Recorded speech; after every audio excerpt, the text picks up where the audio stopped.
Some more news coming out of the state of Texas. Ed Werder, a long-time beat reporter down in the state of Texas. The first direct meetings between the NFL investigative team and Deshaun Watson have begun in Texas. This is within the last half hour. League seeks to determine if he violated the NFL's personal conduct policy. If so, whether discipline should be imposed.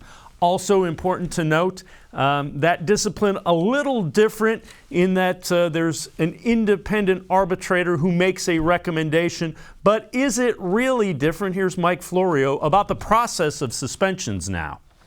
There's a new procedure now.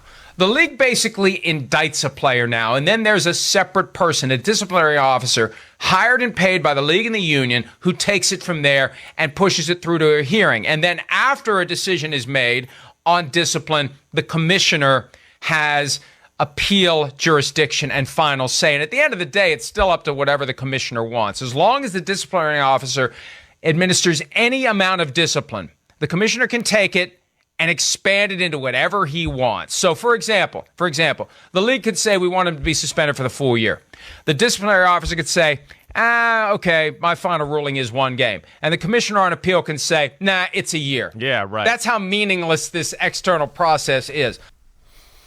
And with that, let's welcome in Mary Kay Cabot, Browns beat reporter, well connected in Browns circles, better than anybody. And Mary Kay, let's ask you this.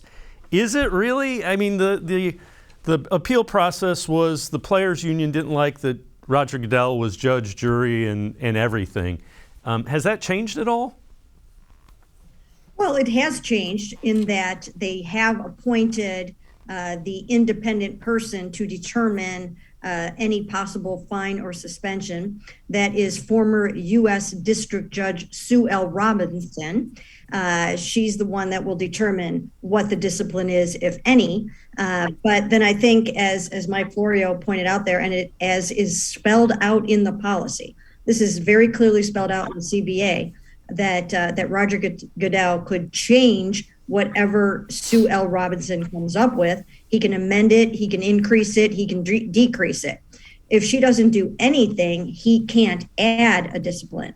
But as long as she puts forth any sanctions whatsoever, he can kind of craft it from there.